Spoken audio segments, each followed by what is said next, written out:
Hello दोस्तों, स्वागत है आपका हमारे यूट्यूब चैनल रोशन सा स्टडी पॉइंट में। तो आज हम लोग बात करेंगे क्लास 12th का जो ज्योग्राफी का जो चैप्टर नंबर 5 है, जिसका नाम है जल संसाधन। ठीक है, तो आइए शुरू करते हैं। तो बच्चों, हमारा पहला टॉपिक है जल संसाधन का वर्गीकरण। तो बच्चों, अगर आप लोग देखिएगा तो भारत में क्या है, जल संसाधन के दो प्रकार होते हैं। एक होता है आपका धरातलीय जल और दूसरा होता है भौम जल। अगर धरातली जल के बारे में बात करें तो हमारे धरातल यानी भूपृष्ठ पर क्या क्या चीजें होती है बच्चों? नदियां, तालाब, झीलें, लैगून या पश्च जल, ये हमारे पास क्या होते हैं बच्चों? धरातलीय जल के संसाधन होते हैं। और भौम जल कौन है बच्चों? जो भूमि के अंदर से निकाला जाता है, जैसे कुएं और नलकूप। तो इस प्रकार से हमारे जल संसाधन के दो स्रोत होते हैं, धरातलीय जल और भौम जल। अब बात करते हैं बच्चों जल संसाधन के बारे में। तो आप सभी को पता है, अगर बात की जाए पृथ्वी पर जल का वितरण देखा जाए तो 97% जो जल है वो लवणीय है। लवणीय का मतलब बच्चों क्या होता है? जो पीने योग्य नहीं है, जो खारा है। इसके साथ साथ अलवणीय जल बच्चों कितना है? तो 3% है। तो 3% क्या है? हमारे पानी पीने योग्य हमारे लिए पानी है। इसके साथ साथ भारत में विश्व की जनसंख्या का अगर प्रतिशत देखा जाए तो 83% क्या है? विश्व की अगर पॉपुलेशन ली जाए तो केवल 17% जनसंख्या हमारे भारत में निवास करती है। और इसके साथ साथ भारत में जल की मात्रा की अगर प्रतिशत देखा जाए तो कितना है? मात्र 4%। 4% क्या है? भारत में जल की मात्रा है कुल विश्व की जल की मात्रा का। चलिए अब बात करते हैं भौम जल होता क्या है। तो बच्चों देखो, अगर बात की भौम जल के बारे में अगर देखा जाए तो अब बात करते हैं भौम जल के बारे में। तो भौम जल क्या है? अगर आपको पता होगा बच्चों, तो उत्तर पश्चिमी प्रदेश, दक्षिणी भारत के कुछ भाग के नदी बेसिनों में भौम जल उपयोग काफी ज्यादा होता है। यानी उत्तर पश्चिमी भागों में और दक्षिणी अगर भाग देखा जाए तो इन क्षेत्रों में क्या होता है? भौम जल का ज्यादातर प्रयोग होता है। इसके साथ साथ भारत में पंजाब, हरियाणा, राजस्थान और तमिलनाडु जैसे राज्यों में भौम जल की उपयोगिता धीरे धीरे बढ़ती जा रही है। जबकि अगर देखा जाए छत्तीसगढ़, उड़ीसा, केरल में क्या है? भौम जल की क्षमता का बहुत कम उपयोग होता है। कहने का मतलब क्या है? इन क्षेत्रों में भौम जल कम यूज होता है। और अगर पंजाब, हरियाणा, राजस्थान इन क्षेत्रों में देखा जाए तो भौम जल का ज्यादा प्रयोग किया जाता है। इस प्रकार से बच्चों भारत में अलग अलग राज्यों में अलग अलग तरीके से भौम जल का प्रयोग किया जाता है। अब बात करते हैं बच्चों भारत में भौम जल संसाधन के अत्यधिक उपयोग के दुष्परिणाम। अर्थात अगर भारत में क्या है, जल संसाधन का यानी भौम जल का ज्यादातर प्रयोग हो रहा है, जिससे उससे क्या क्या दुष्परिणाम पड़ रहे हैं। तो बच्चों अगर देखा जाए, पहला, पंजाब, हरियाणा, पश्चिमी उत्तर प्रदेश में भौम जल का लगातार ज्यादा से ज्यादा प्रयोग होता जा रहा है, जिसके कारण भौम जल का जो स्तर होता है वो लगातार कम होता जा रहा है। इसके साथ साथ राजस्थान और महाराष्ट्र में अधिक जल निकालने के कारण यानी भौम जल का ज्यादा से ज्यादा निस्तारण करने के कारण या यूज करने के कारण क्या हो रहा है कि भूमिगत जल में फ्लोराइड की मात्रा बढ़ती जा रही है। और इसके साथ साथ पश्चिम बंगाल और बिहार के कुछ भागों में संखिया की मात्रा बढ़ रही है। पानी प्राप्त करने से में क्या होता है बच्चों? अधिक ऊर्जा की आवश्यकता होती है। ठीक है ना? तो ऊर्जा भी इसके अंदर क्या हो रही है बच्चों? बहुत ज्यादा खपत हो रही है। उदाहरण के लिए अगर बात की जाए तो पहले में क्या होता था बच्चों कि पानी जो भूमिगत जो होता ना, तो भूमिगत यानी जमीन के नीचे ज्यादा गहराई तक खुदाई नहीं करनी पड़ती थी। ऊपर ही ऊपर खुदाई करने के पश्चात क्या होता था? पानी मिल जाता था। ठीक है, लेकिन आज अगर आप देखोगे गाँव में जाके तो गाँव में क्या होता है कि लगातार भूमिगत जल स्तर लगातार नीचा होता जा रहा है, जिससे क्या हो रहा है, लोगों को ज्यादा ज्यादा भूमिगत जल के लिए क्या करना पड़ा है? जमीन के अंदर ज्यादातर गहराई तक क्या करें? पाइप डालनी पड़ रही है। ठीक है, इस प्रकार से क्या हो रहा है? लगातार भूमिगत जल की धीरे धीरे क्या हो रही जा रही है? कमी होती जा रही है। ठीक है, और ये दुष्परिणाम हो रहे हैं। अब बात करते हैं जल की मांग और उपयोग। अगर बात की जाए, पारंपरिक रूप से भारत एक कृषि प्रधान अर्थव्यवस्था है, यानी भारत एक कृषि प्रधान देश है और जनसंख्या का लगभग 2/3 भाग हमारे कृषि पर निर्भर है। इसलिए कृषि उत्पादकता को अगर बढ़ानी है तो उसके लिए किसकी आवश्यकता होगी? सिंचाई का विकास करना जरूरी है। बहुउद्देशीय नदी घाटी परियोजना, जैसे आप सभी को पता है, भाखड़ा नागल, हीराकुंड, दामोदर घाटी, नागार्जुन सागर, इंदिरा गांधी नगर परियोजना की शुरुआत की गई है ताकि खेतों को क्या किया जा सके, पर्याप्त सिंचाई की जा सके। क्योंकि आप सभी को पता है कि सिंचाई कार्यों में क्या होता है, जल की लगातार मांग ज़्यादा होती है। क्योंकि जितनी ज़्यादा उत्पादकता चाहिए, यानी अगर ज़्यादा से ज़्यादा कृषि उत्पादकता चाहिए तो उसके लिए सिंचाई की मांग उतनी ही ज़्यादा बढ़ती है। ठीक है, तो आप सभी को पता है कि सिंचाई कार्यों में क्या होता है, जल की मांग ज़्यादा होती है। अब बात करते हैं भारत में सिंचाई की बढ़ती हुई मांग के लिए कारण क्या है। आखिर क्यों सिंचाई के लिए लगातार क्या हो रहा है कि पानी यानी जल की मांग लगातार बढ़ती जा रही है। तो बच्चों, पहला कारण है वर्षा का असमान वितरण। आप सभी को पता है कि देश में क्या हो रहा है, मतलब सारे वर्ष क्या हो रहा है, जल का अभाव होता जा रहा है। ठीक है ना, यानी हमारे भारत में क्या होता है, जल का अभाव लगातार बढ़ता जा रहा है और अधिकांश वर्षा केवल मानसून में ही होती है। ठीक है ना, बाकी टाइम तो क्या होता है, सूखा ही रहता है ना, बाकी टाइम तो पानी होता नहीं है। सिर्फ मानसून यानी वर्षा ऋतु में ही क्या होता है, वर्षा होती है। इसलिए शुष्क ऋतु में सिंचाई के बिना कृषि संभव नहीं है। अब हमें वर्षा के टाइम पे तो चलो ठीक है, मानसून में तो पानी मिल गया, लेकिन शुष्क ऋतु में क्या करेंगे? तो शुष्क ऋतु में किसानों को किस पर निर्भर रहना पड़ता है, सिंचाई के लिए, मतलब नहरों, तालाबों पर या नलकूपों पर, इस प्रकार से निर्भर रहना पड़ता है।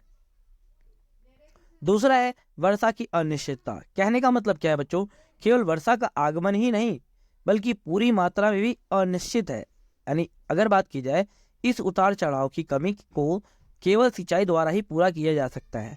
यानी कहने का मतलब क्या है कि वर्षा की अनिश्चितता है, पता भी नहीं कब वर्षा होगी, बारिश होगी कि नहीं होगी। तो इसीलिए क्या होता है, हमारी सिंचाई पर निर्भरता और लगातार बढ़ती जाती है। तीसरा कारण आता है बच्चों, परिवर्तनशीलता। परिवर्तनशीलता का अर्थ क्या होता है, वर्षा की भिन्नता व परिवर्तनशीलता अधिक है। किन्हीं क्षेत्रों में वर्षा अधिक हो जाती है और तो कहीं कम होती है, कहीं समय से पहले हो जाती है और कहीं समय के बीतने के बाद हो जाता है। ठीक है, इसलिए सिंचाई के बिना भारतीय कृषि क्या है, एक जुआ है। या कहा जाता है हमारे भारतीय कृषि को कि मानसून का जुआ बनकर रह जाती है। क्योंकि किसान क्या करते थे, एक तरह से जुआ ही तो खेलता है ना। अगर वर्षा हुई तो साधारण सी बात है कि उसकी फसलें अच्छी होंगी, और अगर वर्षा नहीं हुई तो उनकी फसलें क्या होता है, खराब होने का ज़्यादा संभावना बढ़ जाती है। ठीक है, इसीलिए वो ज़्यादातर सिंचाई साधनों पर निर्भर होता है। अब बात करते हैं मानसूनी जलवायु। आप सभी को पता है भारत की जलवायु मानसूनी है, जिसमें केवल 3 से 4 महीने तक ही वर्षा होती है। अधिकतर समय जो होता है वो शुष्क रहता है, जबकि कृषि पूरे साल होती है। आप सभी को पता है हमारे भारत में ऐसा तो नहीं है केवल मानसून में ही खेती की जाती है, नहीं, पूरे साल कृषि की जाती है। इसलिए सिंचाई पर भारतीय कृषि की निर्भरता और ज़्यादा बढ़ जाती है। ठीक है, इसीलिए ज़्यादातर किसान क्या होते हैं, सिंचाई कार्य पर निर्भर रहते हैं। एक अन्य कारण कौन सा है बच्चों, खाद्यान्न एवं कृषि प्रधान कच्चे माल की बढ़ती मांग। आप सभी को पता है कि देश की बढ़ती जनसंख्या के कारण खाद्यान्न मतलब खाने योग्य जो सामग्री व कच्चे माल की लगातार क्या होती है, मांग बढ़ती जा रही है।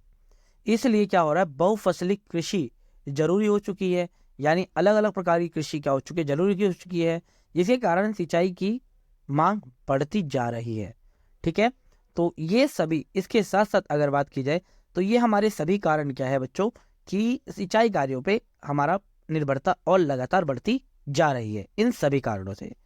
अब बात करते हैं भारत देश में जल संसाधन किन समस्याओं से जूझ रहा है। ठीक है, आप सभी को पता है जल मानव की मतलब बहुत ज्यादा आवश्यक है। ठीक है, लेकिन आज जल संसाधन के प्रति व्यक्ति उपलब्धता दिनों दिन क्या होती जा रही है, कम होती जा रही है। अगर बात की जाए जल की उपलब्धता में कमी, यानी जनसंख्या वृद्धि और सिंचाई के साधनों में वृद्धि के कारण क्या हो रहा है बच्चों, भूमिगत जल का दोहन होता जा रहा है। यानी आप सभी को पता है जनसंख्या बढ़ रही है, तो जनसंख्या बढ़ने के कारण क्या हो रहा है, सिंचाई साधनों के लिए किस पे हम निर्भर हो जा रहे हैं, भूमिगत जल पे निर्भर होते जा रहे हैं। जिससे क्या हो रहा है बच्चों, भूमिगत जल का स्तर दिनों दिन घटता जा रहा है और नगरों की जनसंख्या को पेयजल की आपूर्ति काफी ज्यादा कठिन होती जा रही है, क्योंकि नगरीय क्षेत्रों में लोगों को जल मिलना भी अब धीरे धीरे मुश्किल होता जा रहा है। दूसरा कारण है बच्चों, जल के गुणों का ह्रास। यानी कहने का मतलब आप सभी को पता है जल का अधिक उपयोग होने से जल भंडारों में लगातार कमी होती जा रही है और साथ ही उसमें बाह्य या अवांछनीय पदार्थ, अवांछनीय का मतलब क्या होता है, मतलब विषैले पदार्थों और जैसे सूक्ष्म जीव, औद्योगिक अपशिष्ट आदि मिलते जा रहे हैं, जिससे नदियां और जलाशय सभी क्या होते जा रहे हैं बच्चों, प्रभावित होते जा रहे हैं और इसमें जलीय तंत्र भी प्रभावित होता है। कभी कभी प्रदूषक नीचे तक पहुंच जाता है और भूमि के जल को क्या कर देता है बच्चों, प्रदूषित कर देता है। आप इस चित्र के माध्यम से भी देख सकते हैं किस प्रकार से उद्योगों द्वारा जो अपशिष्ट या रासायनिक जो पदार्थ होता है किस प्रकार नदियों में छोड़ दिया जाता है, जिसके कारण क्या होता है, नदियों में रहने वाले जीव जंतु भी क्या होते हैं बच्चों, इससे प्रभावित होते हैं और उनके खत्म होने की संभावना भी बढ़ती जाती है।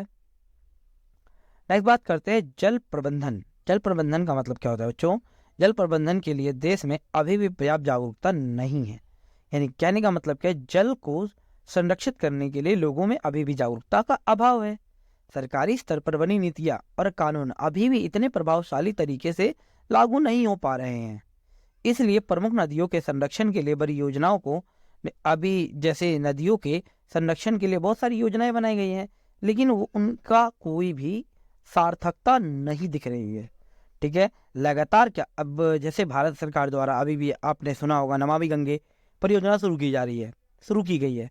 तो आपको क्या लग रहा है कि नमामि गंगे जो परियोजना शुरू की गई है, क्या ये पूरी तरीके से लागू की गई है? क्या अभी भी गंगा नदी पूरी तरीके से स्वच्छ है? नहीं है। ठीक है, तो सरकार तो कानून बना देती है, नीतियां बना देती है, लेकिन इनका ठोस रूप से क्रियान्वयन नहीं हो पाता है। नेक्स्ट बात करते हैं बच्चों जागरूकता एवं जानकारी का अभाव। जल एक सीमित संसाधन है, सभी को पता है जल क्या है बच्चों, एक सीमित संसाधन है। हालांकि यह पुनः प्रतियोग्य है, यानी पूर्ति योग्य है, हम इसे दोबारा प्यूरिफाई कर सकते हैं। इसे सुरक्षित और शुद्ध रखना हमारी जिम्मेदारी भी तो है और इस तरह की जागरूकता का अभी भी देश में क्या है, बहुत ज्यादा अभाव देखा जाता है।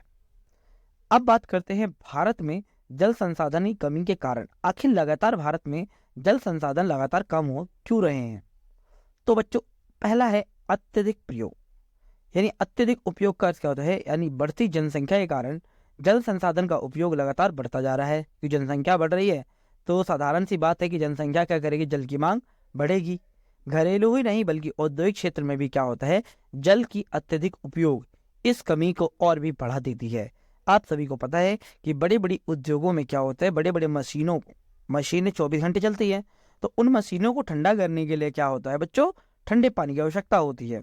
ठीक है ना, तो वो लोग क्या करते हैं, इस पानी का प्रयोग करते हैं मशीनों को ठंडा करने के लिए ताकि काम चलता रहे।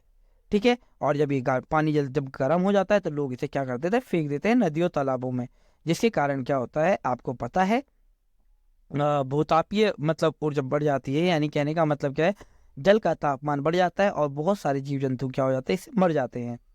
दूसरा आता है बच्चों नगरीय क्षेत्रों का धरातलीय क्रकेट युक्त होना। यानी कहने का मतलब क्या है बच्चों, बढ़ते विकास और औद्योगिकरण के कारण अब नगरीय क्षेत्रों में कहीं भी धरातल कच्चा नहीं रहा है बल्कि क्रकेट युक्त हो चुका है।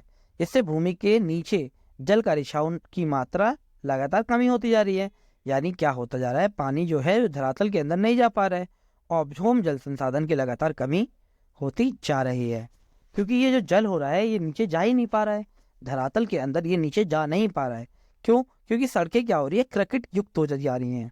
ठीक है, और क्रकेट युक्त आपको पता है सड़कें क्या होती है, साइड से नया पानी जम जाता है और भूमि के अंदर ये पानी नहीं जा पाता है।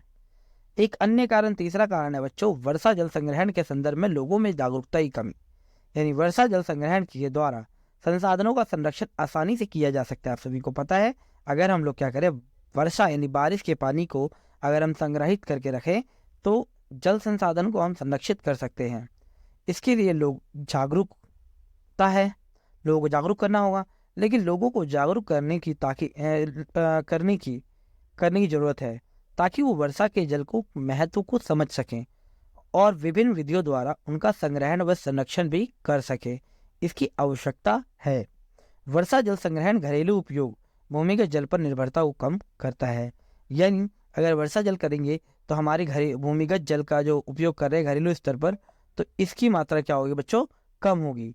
और ऐसा किया भी जाता है। अगर आप देखोगे राजस्थान में तो राजस्थान के कई प्रदेशों में क्या होता है, गुल और कुल जैसी वाहिकाएं बनाकर क्या की जाती है, वर्षा जल संग्रहण किया जाता है। इसके साथ साथ वहाँ इस प्रकार के घर बनाए जाते हैं ताकि आसानी से क्या हो सके, पानी का संग्रहण हो सके।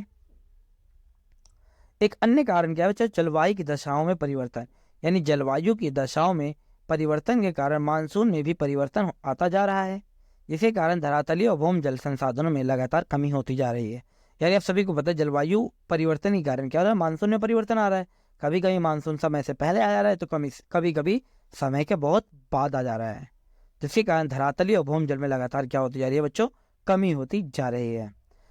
नेक्स्ट आता है बच्चों, किसानों द्वारा कृषि कार्यों के लिए जल की अति उपयोग। यानी अगर बात की जाए किसानों द्वारा कृषि कार्यों के लिए अत्यधिक धरातलीय और भूमि जल का उपयोग, मतलब उपयोग जल संसाधनों में कमी ला रही है। यानी अब किसान क्या कर रहा है, कृषि कार्यों के लिए अत्यधिक धरातलीय और भूमि जल का प्रयोग कर रहा है, जिससे जल संसाधन में कमी आती जा रही है। और बढ़ती जनसंख्या की आवश्यकताओं की पूर्ति के लिए वर्ष में 3 बार कृषि करने में से क्या होता है, जल संसाधन पर दबाव पड़ता जा रहा है। ठीक है ना, अगर वर्ष में 3 बार खेती की जा रही है तो जल संसाधन पर क्या होता है, इसकी दबाव भी बढ़ता जा रहा है, जो क्या कर रहा है, जल को कम करता जा रहा है। अब बात करते हैं बच्चों, भारत में जल संसाधन का संरक्षण की आवश्यकता है क्यों, आखिर क्यों है, क्यों हम लोग, अब हमारे पृथ्वी पर इतना सारा तो पानी है, तभी भी हम ये क्यों कहते रहते हैं कि भाई जल संरक्षण करो, जल संरक्षण करो। तो आप सभी को पहली बात की जाए तो अलवणीय जल की घटती उपलब्धता, कहने का मतलब क्या, अलवणीय का मतलब क्या होता है, जो पीने योग्य पानी है। तो लगातार इस पीने योग्य पानी में लगातार आप सभी को पता है कमी होती जा रही है। दूसरा आता है शुद्ध जल की घटती उपलब्धता, जो शुद्ध जल है इसकी लगातार क्या होती जा रही है बच्चों, तो लगातार शुद्ध जल की लगातार क्या होती है, उपलब्धता घटती जा रही है। इसके साथ साथ जनसंख्या बढ़ने के कारण जल की मांग भी लगातार बढ़ती जा रही है। एक अन्य कारण है तेजी से फैलते हुए प्रदूषण से क्या हो रहा है बच्चों, जल की गुणवत्ता में लगातार कमी होती जा रही है। आप सभी को पता है, हम मानते हैं कि हाँ जल को हम ये रिन्यूएबल है, अर्थात नवीकरणीय है, हम दोबारा क्या कर सकते हैं, इसे प्योरीफाई कर सकते हैं। लेकिन हम उसे 1 से 2, 2 से 3, 3 से 4 अगर प्योरीफाई करेंगे तो जल की गुणवत्ता, यानी जल में जो गुणवत्ता है, उसकी क्वालिटी है, वो धीरे धीरे क्या होती जाएगी बच्चों, कम होती जाएगी। तो इन सभी कारणों से क्या होता है, भारत में जल संरक्षण आवश्यक माना जाता है। अब बात करते हैं जल संरक्षण एवं प्रबंधन। आखिर जल संरक्षण और प्रबंधन किस प्रकार से किया जा सकता है। तो पहली अगर बात की जाए बच्चों, जनसंख्या वृद्धि, जल का अति उपयोग और पर्यावरण प्रदूषण के कारण जल दुर्लभता बढ़ती जा रही है। पहला क्या हो रहा है बच्चों, जनसंख्या बढ़ रही है। दूसरा, पर्यावरण का लगातार ह्रास होता जा रहा है, इसी तरह जल दुर्लभता धीरे धीरे बढ़ती जा रही है। भारत को जल संरक्षण के लिए तुरंत कदम उठाने चाहिए और प्रभावशाली नीतियां और कानून बनाने चाहिए। और जल संरक्षण हेतु क्या करना चाहिए, प्रभावशाली उपाय करने चाहिए। जैसे अगर बात की जाए जल संभर, विकास, वर्षा जल संग्रहण, जल के पुनः चक्रण और पुनः उपयोग और लंबे समय तक जल की आपूर्ति के लिए जल में संयुक्त उपयोग को प्रोत्साहित करने की आवश्यकता अभी भी है ना। अब बात करते हैं बच्चों, जल संभर प्रबंधन का मतलब होता क्या है। तो धरातलीय जल और जो भूमि जल होता है ना, उसका हम दक्ष तरीके से प्रयोग करें या उसको व्यर्थ होने से बचाना, क्या कहलाता है बच्चों, जल संभर प्रबंधन कहलाता है। यानी धरातलीय जल और भूमि जल को व्यर्थ होने से बचाना जल संभर कहलाता है। और जल संभर प्रबंधन के उद्देश्य क्या है बच्चों, पहला तो क्या है, कृषि और कृषि संबंधित क्रियाकलापों जैसे उद्यान, कृषि, वानिकी और वन का समग्र रूप से विकास करना चाहिए। दूसरा, कृषि उत्पादन में वृद्धि के लिए हमें क्या करना चाहिए, जल संभर प्रबंधन करना चाहिए। तीसरा क्या बच्चों, पर्यावरण का जो ह्रास हो रहा है, तो पर्यावरण को का ह्रास को रोकना और लोगों के जीवन को ऊंचा उठाने के उद्देश्य से जल संभर परियोजना चलाई जा रही है। अब बात करते हैं जल संभर प्रबंधन के लिए सरकार द्वारा क्या क्या नीतियां अपनाई गई है। ये बच्चों इस चैप्टर का बहुत इंपॉर्टेंट टॉपिक है और हर बार पेपर में ये टॉपिक्स आते हैं, तो इस चीज को याद रखिएगा। अब बात करते हैं जैसे भारत सरकार द्वारा चलाया गया पहला कदम, हम बात करते हैं हरियाली। हरियाली क्या है बच्चों, ये केंद्र सरकार द्वारा प्रवर्तित जल संभर विकास परियोजना है। इस योजना से क्या था, ग्रामीण जल संरक्षण करके क्या करना है, पेयजल की समस्या को दूर करने के साथ साथ क्या करना है, वन रोपण करना है, मत्स्य पालन करना है और सिंचाई की सुविधा भी प्राप्त कर सकते हैं। और बेसिकली ये ग्रामीण क्षेत्र में चलाया गया था। ठीक है, इसके साथ वन रोपण भी करना था, मत्स्य पालन भी करना था, सिंचाई जैसी सुविधा का विकास करना था। इन सभी उद्देश्यों से सरकार द्वारा हरियाली चलाई गई थी। दूसरा अगर बात की जाए, दूसरा है नीरू मीरू कार्यक्रम। नीरू मीरू का मतलब क्या होता है बच्चों? नीरू का मतलब जल, मीरू का मतलब आप, यानी ये आंध्र प्रदेश में चलाया गया था।